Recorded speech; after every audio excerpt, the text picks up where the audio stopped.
복이 있습니다. 우리 다시 한번 앞뒤로 활짝 웃으시면서 의에 줄이고 목마른 자가 복이 있습니다. 네, 의에 줄이고 목마른 사람이 복이 있습니다. 우리는 팔복을 하나씩 알아보고 있습니다. 심령이 가난한 자, 애통한 자, 온유한 자, 복이 있다고 말씀을 함께 나누었습니다. 오늘은 그 네 번째 시간입니다. 함께 읽어볼까요? 시작. 의에 줄이고 목마른 자는 복이 있나니 그들이 배부를 것이미요. 현대인들은 만족 결핍증을 앓고 있습니다. 세계 100대 부자, 100대 지식인에게 물었습니다. 당신의 삶에 만족이 있습니까? 그랬더니만 87%의 사람들이 나는 만족하지 않는다고 대답을 한 것입니다. 인생의 진정한 만족은 소유에 있지 않는 것 같습니다. 내가 많이 가졌다고 해서 만족한 것도, 많이 배웠다고 해서 만족한 삶을 사는 것도 아닌 것입니다. 잠언 27장 20절 말씀을 보면 음부와 유명은 만족함이 없고 사람의 눈도 만족함이 없느니라 라고 말씀하고 있습니다. 인생의 특징 중에 하나가 뭐냐라고 말하고 있는 겁니다. 많이 가졌든 많이 누리든 성취를 했든 성공을 했든 인생은 만족함이 없는 것이 특징이라고 말씀하고 있는 거예요. 게일 쉐이라는 사람이 만족한 삶을 살려면 8가지가 있어야 된다고 얘기를 했습니다. 이 8가지가 뭐냐 하면 첫 번째는 자기가 사는 삶의 의미와 가야 할 방향을 아는 것이 만족한 삶의 조건이라 그랬습니다. 두 번째는 자기의 일생을 허무하게 살아왔다고 실망하지 않는 것이 만족의 조건이라 그랬습니다. 세 번째는 자기 나름대로의 확실하고 장기적 계획을 가지고 그걸 성취해 나가는 것이 만족한 삶이라 그랬습니다. 네 번째는 진심으로 사랑하는 사람이 있으면 만족하다 그랬습니다. 다섯 번째는 깊은 속마음까지 털어낼 수 있는 좋은 친구가 있으면 만족하다 그랬습니다. 여섯 번째는 명랑하고 어려운 일을 당해도 궁극적으로 해석하며 처리할 수 있는 사람이 만족한 사람이라 그랬습니다. 일곱 번째는 남의 비평이나 비판, 욕까지도 신경 쓰지 않고 너그럽게 들을 수 있는 사람이 만족한 사람이라 그랬습니다. 여덟 번째는 두려움이나 근심을 뚫어낼 수 있는 정신적 힘을 가진 사람이 만족한 사람이다, 그렇게 얘기를 했습니다. 틀린 말 아니죠. 이런 8가지 조건이 있는 사람은 만족한 인생을 살게 될 것 같습니다. 하지만 성경은 다르게 얘기한다는 게 중요한 겁니다. 성경은 이런 8가지를 가지고 있어서 만족하다고 말하지 않는 것입니다. 성경은 누가 만족하다고 얘기를 합니까? 빌립보서 4장 11절에서 13절 세번역본을 한번 읽어봤으면 좋겠어요. 같이 한번 읽겠습니다. 내가 궁핍에서 이렇게 말하는 것이 아닙니다. 나는 어떤 처지에서도 스스로 만족하는 법을 배웠습니다. 나는 비천하게 살 줄도 알고 풍족하게 살 줄도 압니다. 배부르거나 굶주리거나 풍족하거나 궁핍하거나 그 어떤 경우에도 적응할 수 있는 비결을 배웠습니다. 나에게 능력을 주시는 분 안에서 나는 모든 것을 할 수 있습니다. 할렐루야. 여러분, 방향을 알고 실망하지 않고 성취하고 사랑하고 진정한 친구가 있다고 만족하는 게 아니라는 겁니다. 인생의 참다운 만족은 나에게 능력 주시는 분 안에서만 누릴 수 있다고 성경은 얘기하고 있는 거죠. 한마디로 이 말을 바꾼다면 이렇게 되는 겁니다. 따라합시다. 예수 안에 있을 때 만족이 있다는 거죠. 이게 성경이 말하는 만족의 비결인 것입니다. 어떤 처지에서도 만족할 수 있는 삶이 진짜 행복한 거 아니겠습니까? 가져도 누려도 만족을 모른다면 사실은 그거 불행한 거거든요. 전도서 1장 8절이 그걸 얘기합니다. 모든 만물이 피곤하다는 것을 사람이 말로 다 할 수는 없나니 눈은 보아도 족함이 없고 귀는 들어도 가득 차지 아니하도다. 무슨 말입니까? 모든 만물이 피곤하다는 겁니다. 이 말은 세상에 행복이 없다는 겁니다. 왜 그럴까 봤더니만 족함이 없으면 피곤하고 만족이 없으면 불행하다고 성경이 말씀하고 있더라는 거죠. 오늘 성경은 만족의 비결이 뭐냐? 우리에게 이 비결을 가르쳐주고 있습니다. 의에 줄이고 목마른 자는 복이 있나니 그들이 배부를 것이며. 이걸 다른 말로 바꾸면 이렇게 되는 거 아닙니까? 의에 줄이고 목마른 자는 복이 있나니, 따라합시다. 그들이 만족함을 누릴 거다. 근데 이 만족의 비결이라는 게 우리 생각하고는 다르다는 거죠. 우리는 배부르고 많이 소유하고 가득 채워져야 만족이 있다고 생각하는데, 성경은 줄인 사람이, 목마른 사람이 만족하다고 말씀한다는 것입니다. 여러분, 배고파 보셨습니까? 저는 배고프거나 목마른 삶을 그렇게 살아보지는 않았어요. 근데 군대 생활할 때 그렇게 배고프더라고요. 밥을 산같이 쌓아서 먹어도 배가 고프더라고요. 물은 마셔도 목마르더라고요. 야, 배고픈 게 이런 거구나 알게 되었습니다. 근데 성경은 그럽니다. 배고프고 목마른 게 만족이라고 얘기를 하는 겁니다. 왜 이렇게 말씀하고 있는 걸까요? 정말 배고픈 게, 목마른 게 만족이겠습니까? 오늘 성경을 통해서 의에 줄이고 목마르다는 말이 어떤 의미인지, 또 의에 줄이고 목마른 사람의 특징이 어떤 사람인지, 마지막으로 그들에게 주시는 하나님의 축복이 무엇인지 여러분과 나눌 수 있기를 원합니다. 의에 줄이고 목이 마르다라는 말의 의미가 뭘까요? 오늘 성경은 만족의 비결에 대한 이야기를 하면서 줄이고 목마르다라는 말 앞에 분명한 대상을 지정하고 있더라는 것입니다. 어디에 줄이고 목말라 해야 한다는 겁니까? 의에 줄이고 목말라야 한다는 것입니다. 근데 현대인들은 의에 줄이고 목마르지 않습니다. 돈에 줄이고 목마른 것이죠. 쾌락에 줄이고 목마른 것입니다. 지식에 줄이고 목말라 합니다. 그래서 만족이 없다고 말씀하고 있는 거예요. 줄이고 목마른 대상이 잘못됐다는 거죠. 갈망의 대상이 잘못되었다고 얘기하고 있는 겁니다. 더운 여름날 목마릅니다. 아무 물이나 마신다고 해서 갈증이 해결되는 건 아닙니다. 어떤 물을 마시면 마실수록 갈증이 깊어진다는 것이죠. 한순간에 톡 쏘문이 있습니다. 한순간에 시원함은 있는데 갈증 해소가 안 되는 겁니다. 만족이 없는 겁니다. 더 큰 갈증이 밀려오더라는 겁니다. 돈이 고픕니다. 돈에 갈증이 있어서 돈을 많이 벌었습니다. 만족이 있냐는 겁니다. 돈 많은 한 그룹의 부회장이에요. 돈이 너무 많아서 갈증이 없어야 되는데 자기의 드레스룸에서 목매어 죽었더라고요. 왜 그랬을까 봤더니만 돈을 가져서 해갈의 기쁨을 누리는 게 아니라 잘못된 물을 마셨더니만 더 갈증을 느끼는 인생이 되었다는 것입니다. 쾌락이 고프고 쾌락의 갈증을 느낀다고 쾌락적인 삶을 살면 만족이 있겠습니까? 여러분, 지난주에 뉴스 보셨잖아요. 한 도지사의 아들이 쾌락적인 삶을 살고 싶어서 마약을 가지고 들어와서 인터넷 채팅에 마약같이 하자고 글을 올린 겁니다. 여러분, 어떻게 됩니까?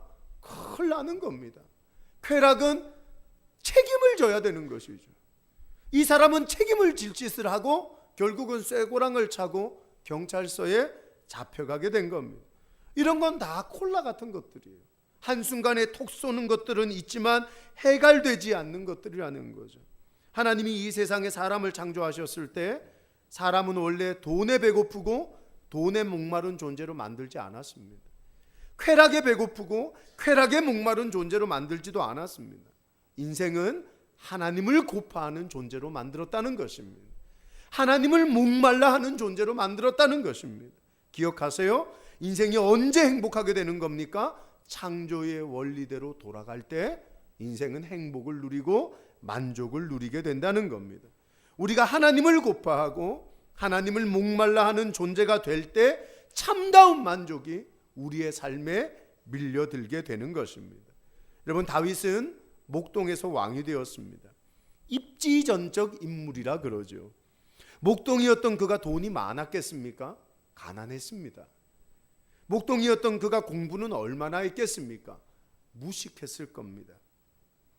근데 그는 돈에 줄이고 목말라 하지 않았습니다. 배우지 못했다고 지적 능력에 배고파하고 목말라 하지 않았다는 겁니다. 다윗이 줄이고 목말라 했던 것이 어디입니까? 시편 42편 1절 2절에 나옵니다. 같이 한번 읽어볼까요? 시작. 하나님이여, 사슴이 시냇물을 찾기에 갈급함같이 내 영혼이 주를 찾기에 갈급하나이다. 내 영혼이 하나님 곧 살아계시는 하나님을 갈망하나니 내가 어느 때에 나아가서 하나님의 얼굴을 배울까. 다윗은 늘 하나님을 배고파하고 하나님을 갈망했습니다. 놀라운 건 그가 이 창조의 원리대로 돌아갔을 때 하나님을 배고파하고 하나님을 갈망하는 인생이 되었더니만 목동이 왕이 되는 기적이 일어났다는 것이죠. 사랑하는 여러분, 돈을 배고파하면 돈 때문에 망하지만 하나님을 배고파하면 목동이 왕이 되는 역사, 가난한 자가 부하게 되는 은혜를 받게 되는 것인 줄 믿습니다. 이게 하나님을 갈망하는 사람의 복이라는 것이죠. 몇 년 전 마른 하늘의 모니터라는 기사가 뉴스로 나온 적이 있습니다. 17층짜리 아파트 꼭대기에서 하늘에서 모니터가 떨어진 거예요. 컴퓨터 모니터가. 길 지나가던 7살짜리 아이의 머리에 비껴 맞았습니다. 그 아이 어떻게 됐겠습니까? 피부가 홀랑 다 벗겨졌어요. 얼마나 세게 와서 아이를 때렸는지 죽다 산 겁니다. 경찰이 조사를 했습니다. 하늘에서 왜 모니터가 떨어졌냐? 조사를 해봤더니만 17층에 사는 아버지가 너무너무 화가 나서 창밖으로 모니터를 던졌다는 겁니다. 그걸 던지면 어떻게 됩니까? 물었더니만 잘못했습니다. 근데 왜 던졌냐고 물었더니 딸내미 때문에 던졌다는 거예요. 이 20살 먹은 딸내미가 막노동하는 아빠한테 컴퓨터 한 대 사달라고 떼를 쓰고 아빠를 졸라댄 거죠. 엄마 없이 키운 딸이 컴퓨터 사달라고 하니까 마음이 얼마나 아팠는지 컴퓨터 한 대를 사준 겁니다. 막노동을 하고 피곤한 몸을 이끌고 집으로 딱 돌아오면 딸이 저녁밥을 차려놓고 아빠를 기다려야 되는 거 아닙니까? 근데 이 딸이 컴퓨터 게임에 빠져가지고 아빠가 오는 것도 나가는 것도 컴퓨터 게임에 미쳐가지고 아빠는 눈에 보이지 않더라는 거죠. 하루를 참고 이틀을 참았습니다. 한 주를 참고 두 주를 참았습니다. 한 달을 참고 두 달을 참았습니다. 집에 들어온 아빠가요, 너무너무 화가 나는 거예요. 컴퓨터를 뽑아 들고는 창밖으로 던지면서 이렇게 말했다는 겁니다. 컴퓨터 사준 아빠가 중요하니 이 컴퓨터가 중요하니. 그리고는 모니터를 창밖으로 던져버렸다는 거예요. 이 땅에 사는 수많은 성도들이요, 하나님이 주시는 복에 미쳐 있습니다. 하나님 내게 건강 주세요. 내게 돈 주세요. 내 자식들 대학 가게 해주세요. 하나님 나 승진하게 해주세요. 근데 그 복을 주시는 하나님은 본체 만체 하더라는 것이죠. 오늘 하나님이 우리에게 뭐라고 말씀하십니까? 복이 중요하냐 복주는 내가 중요하냐 묻고 계시더라는 것이죠. 여러분, 누가 중요합니까? 복이 중요합니까? 복을 주시는 하나님이 중요합니까? 우리 정말 이 질문 앞에 좀 솔직해지십시다.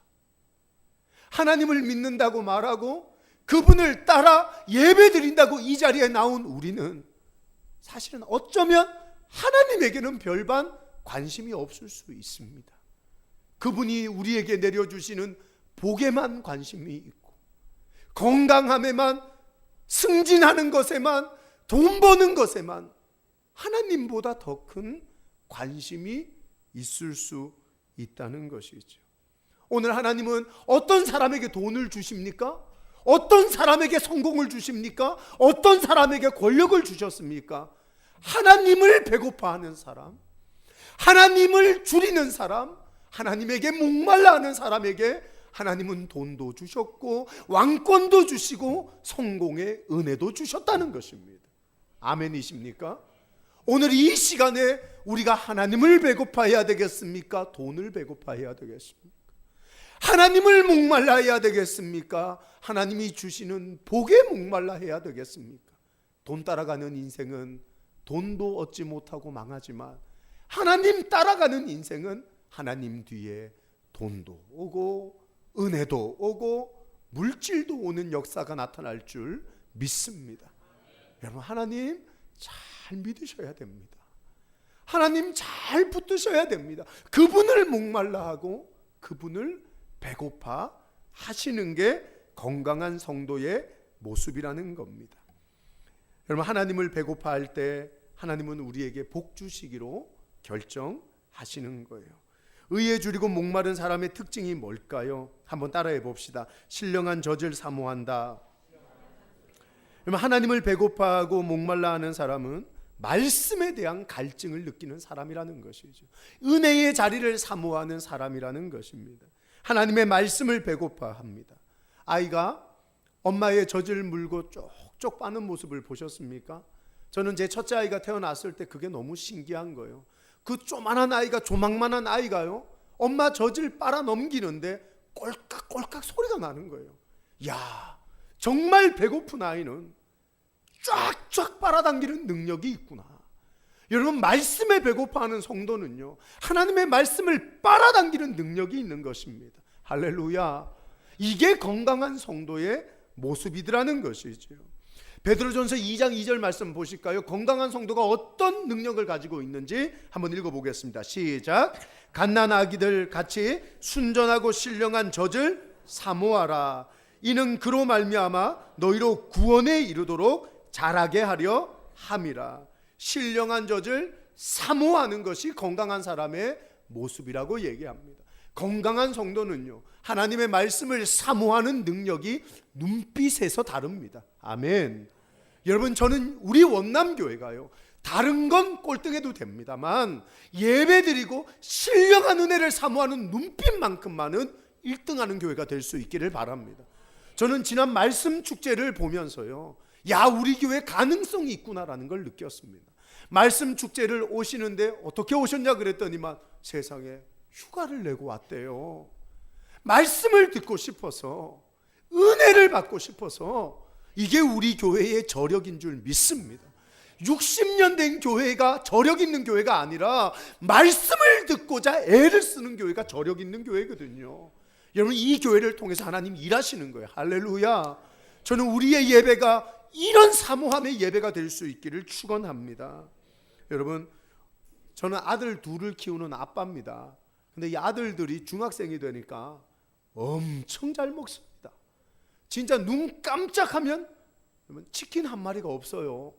그래서 예전에는 치킨이 집에 딱 도착을 하면 저는 좀 능기적거리고 늦게 나가도 먹을 만한 고기가 좀 있었습니다만, 요즘은 샤워한다고 샤워 딱 하고 나오면 뼈다귀밖에 없습니다. 무도 안 남겨놔요. 무도. 진짜 무시무시한 아들들입니다. 그렇게 잘 먹는 중학교 3학년 첫째 아들이 밥을 안 먹겠다는 거예요. 한 3주 전쯤 얘기입니다. 야, 너 왜 밥을 안 먹냐? 여러분, 걔가 키가 저보다 이제는 훨 컸어요. 몸무게도 70kg가 넘었어요. 너 왜 밥을 안 먹냐? 밥을 못 먹겠어요. 얘를 데리고 병원에 갔죠.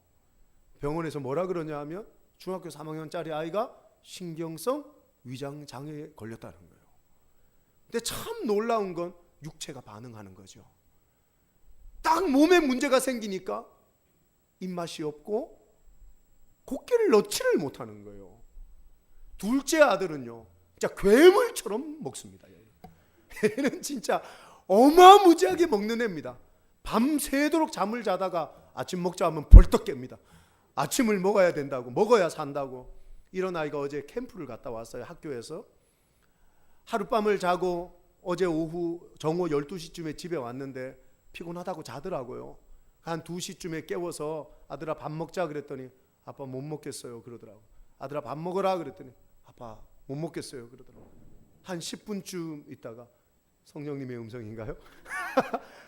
천둥과 같은 주의 음성이 한 10분쯤 있다가 갑자기 화장실에 들어가서 토를 하기 시작하는데 막 토하는 거예요.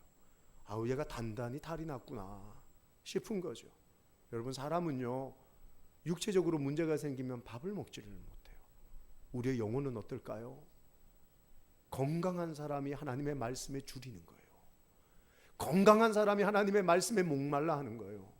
건강한 영혼을 가진 사람이 주님의 말씀을 먹고 싶어서 안달이 나는 거예요. 근데 영적으로 병들면요, 절대 하나님의 말씀이 맛있질 않아요. 아우, 말씀이 짜다. 말씀이 싱겁다. 아우, 말씀이 왜 저럴까? 건강하지 못하면 주의 말씀이요, 들려지지도 다가오지도 먹고 싶은 마음도 없는 거예요. 영적 건강함을 회복하는 여러분이 될 수 있기를 축복합니다. 지난주부터 시작해서 우리는 자꾸 동물에게서 무엇인가를 배우고 있는데, 여러분, 사람이 음식을 씹을 때 이 악력이라는 게 있대요. 딱 무는 악력이 40kg에서 50kg이 평균적인 악력이래요. 근데 이 짐승은요, 배고플 때 음식을 딱 씹으면요, 악력이 어마어마하다는 거예요. 개가 악력이 자그마치 120kg이래요. 사람의 3배에 해당되는 악력을 가지고 있는 거예요. 개는요, 배고플 때 음식을 물면요, 질기게 놓질 않는 거예요. 근데 이것보다 더 센 게 2배가 넘는 게 악어예요. 악어. 악어는 한번 음식을 물었다 하면 음식이 갈기갈기 찢어지잖아요. 210kg의 악력을 가지고 있대요. 짐승 중에 가장 큰 악력을 가지고 있는 게 사자입니다. 사자는요, 420의 악력을 가지고 있다는 거예요. 그래서 굶주린 사자가 고기를 한번 물면요, 그건 끝장나는 거예요. 제가 예전에 한번 성대모사 해드렸잖아요. 윤석전 목사님, 이 배고픈 사자가 고기를 한번 물면 놓지를 않아. 근데 이 하나님의 백성들은 말이야, 말씀을 대충 먹는단 말이지. 거기 김집사 왜 줘라? 막 이러면서 설교를 하시는 거예요. 저 너무 재밌더라고요. 여러분, 짐승도 배고프면요, 지가 물어뜯는 고기 놓지 않아요. 하나님의 백성이요, 그렇게 말씀을 먹어야 된다는 거예요. 그래야 하나님의 백성이 건강하게 살아있는 성도로서의 삶을 살아갈 수 있다고 오늘 우리에게 얘기하고 있는 거죠. 여러분, 하나님의 말씀에 배고프십니까? 건강하신 겁니다. 하나님의 말씀에 굶주림이 없고 목마름이 없는 성도라면 우리는 병든 영혼을 가지고 살아가고 있는 거예요. 주의 말씀에 배고파하는 여러분 될 수 있기를 축원합니다. 할렐루야. 두 번째 한번 따라 합시다. 기도의 자리를 사모하자. 하나님을 배고파하고 목말라 하는 사람은 쉬지 않고 기도하는, 기도의 자리를 사모하는 사람이더라는 것이죠. 술 마시는 자리를 좋아하고 친구 만나는 자리를 사모하고 세상적 모임은 사모하는 것이 아니라 하나님을 만나고 교제하는 기도의 자리를 사모하는 것이 건강한 성도이며 의에 줄이고 목마른 사람의 특징이라고 얘기하고 있는 겁니다. 여러분, 학교에서 내 아이 친구들 엄마를 만나는 학부모 모임은 가는데 교회에서 기도 모임은 오지 않습니다. 이게 대부분의 성도들의 모습이라는 것이죠. 이 건강한 겁니까? 아니라는 거예요. 아유, 목사님 교회가 멀어서요. 교회 가까이에 있어도 안 갑니다, 여러분. 왜입니까? 그건 교회가 멀고 가까이의 문제가 아니라 내 영혼의 문제이기 때문이라는 겁니다.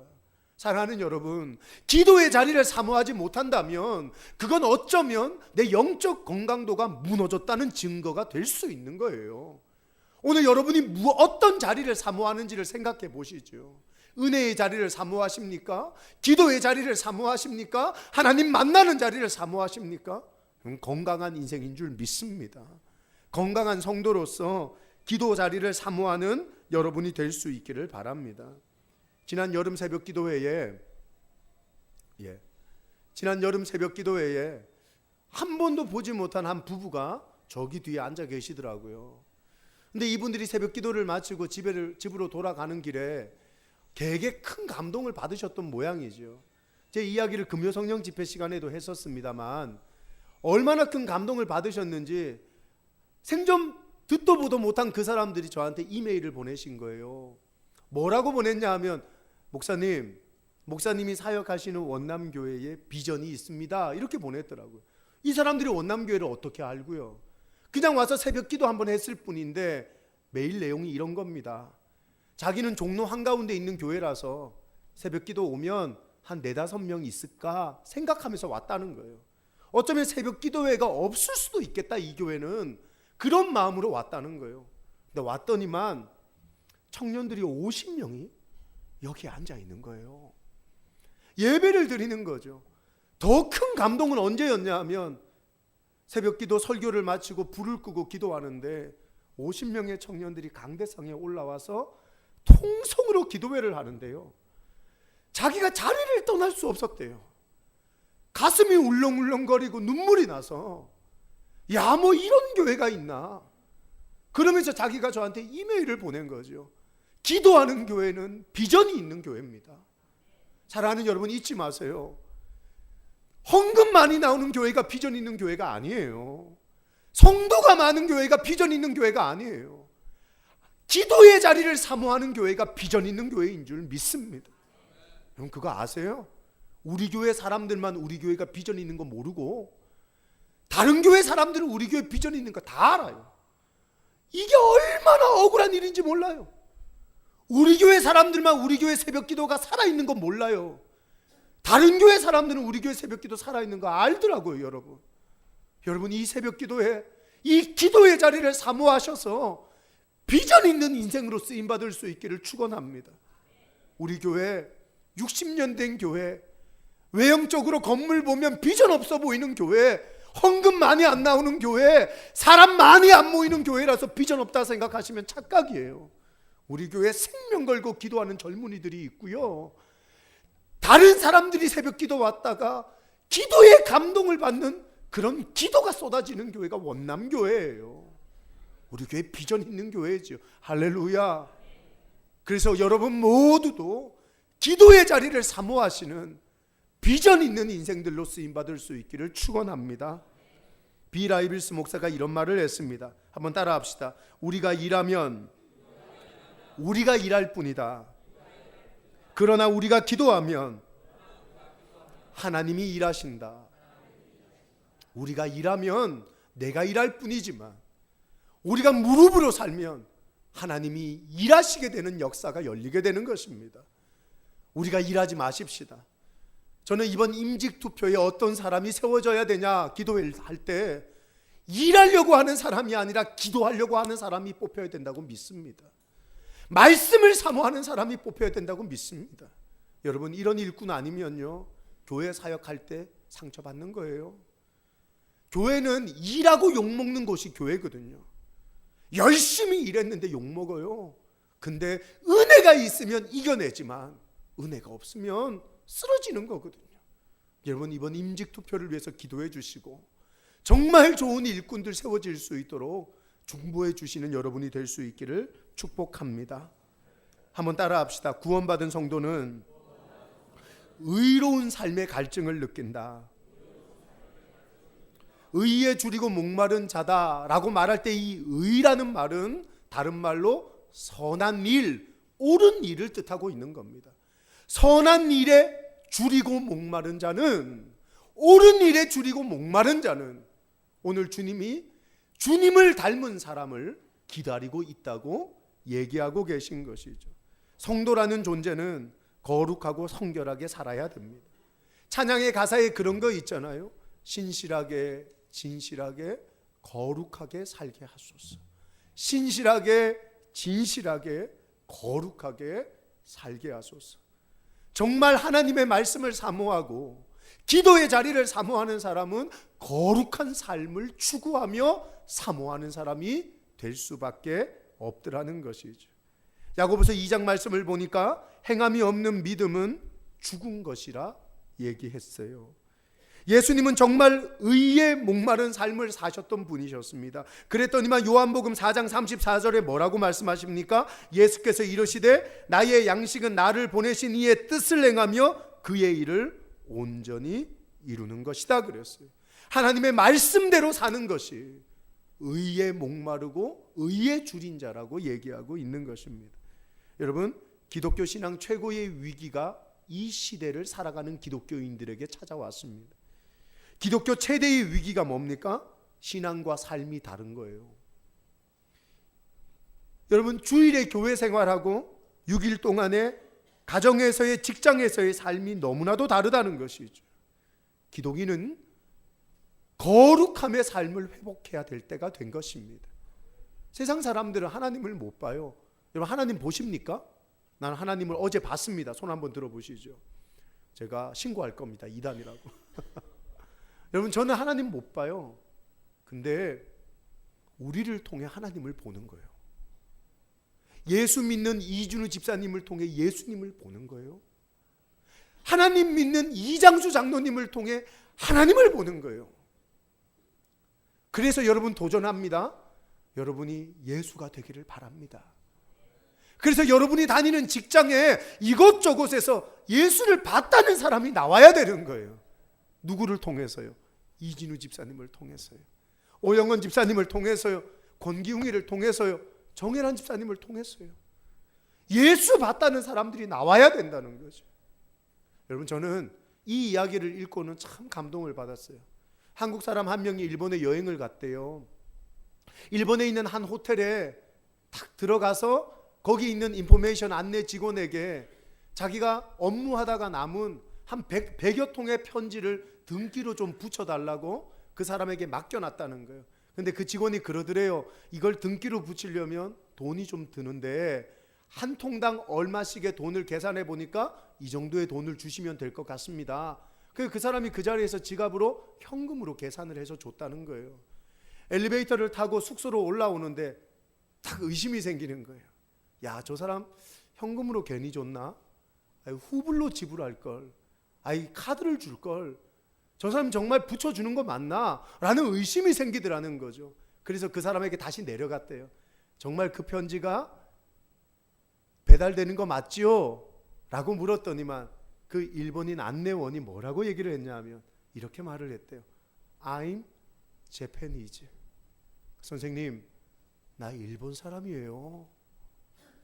당신이 한국 사람이라서 한국 사람은 못 믿을 수 있겠지만 난 정직하다고 말하는 일본 사람이에요. 전 이 얘기를 딱 읽는데요, 온몸에 전기가 통하더라고요. 오늘 이 자리에 있는 분들 가운데 I'm Christian 이라고 말할 수 있는 사람이 누가 있을까요? 당신 정말 믿을 만한 사람입니까? 라고 말했을 때 나 예수 믿어요. I'm Christian. 나 성도라고요. 이 말이 보증수표가 될 수 있는 사람이 누가 있냐는 거예요. 여러분, 세상을 살 때 하나님이 하나님다워지고 예수님이 예수님다워지려면 우리가 성도로서 그들과는 다른 도덕적 성품을 가지고 살아내는 능력이 필요할 때가 된 것이죠. 여러분, 저는 이번 행복한 사람들의 축제가 예수 믿자 교회 가자 하는 전도가 아니라 여러분이 예수님다운 삶을 사셔서 전도하는 은혜가 있기를 축복합니다. 이번에는요, 가자가 아니라 나 한번 거기 가보고 싶어? 라는 말을 들으셨으면 좋겠어요. 할렐루야. 당신이 믿는 예수 나도 한번 믿고 싶어. 내가 정말 예수같이 살면 이런 은혜의 길이 열리게 될 줄 믿습니다. 여러분, 이번 축제 정말 내가 예수답게 살아가는 삶의 시작으로 여러분이 여기셨으면 좋겠어요. 갈망합시다. 예수님처럼 되기를요. 예수님 같이 살기를요. 돈을 벌고 싶어하는 갈망이 아니라, 부자 되고 싶어하는 갈망이 아니라, 성공하고 싶어하는 갈망이 아니라 주님 같이 되고 싶어하는 갈망이 여러분 속에 일어날 수 있기를 축원합니다. 의에 줄이고 목마른 자의 축복이 뭘까요? 하나님은 의로운 자를 사랑하고 그들에게 배부르게 하시겠다고 약속하셨습니다. 의에 줄이고 목마른 사람은 행복하다. 따라합시다. 그들은 만족할 것이다. 이게 주님이 우리에게 주시는 축복의 약속이라는 것이죠. 한번 따라할까요? 배부름의 축복을 누린다. 이건 오늘이라는 삶의 현장에서 경험하는 현세적 축복을 말하고 있는 것입니다. 우리 주님께서는 베세다 들판에 모여있는 사람들을 보시고 불쌍히 여기셔서 그들의 병을 고쳐주셨죠. 근데 그곳에 수만 명의 사람들이 모여 있어서 주님의 말씀을 듣다가 그만 밥 끼니 때를 놓친 거예요. 얼마나 배고파하는지 그때 주님이 오병이어의 기적을 베풀어 주시는 겁니다. 마태복음 14장 20절에 이 기적의 끝에 이렇게 말씀하십니다. 한번 읽어볼까요? 시작. 다 배불리 먹고.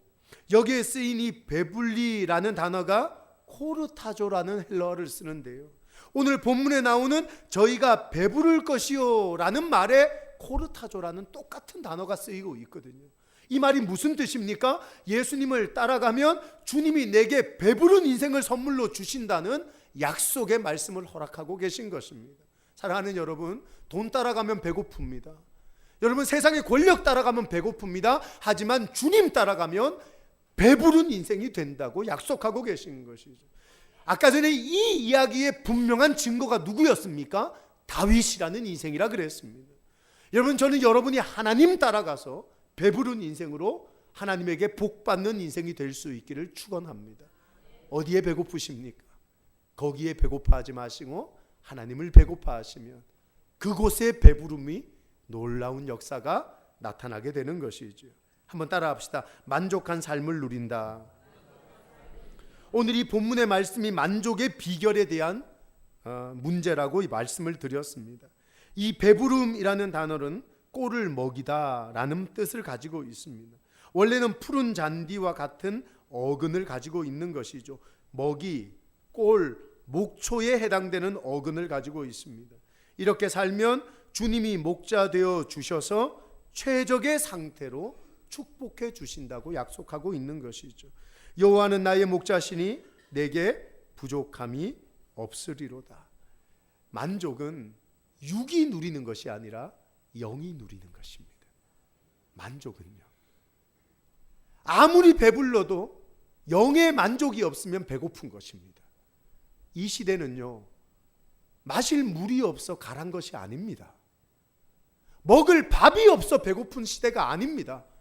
먹을 건 쎄비렸는데 천지 삐까리인데 무슨 뜻인지 아십니까?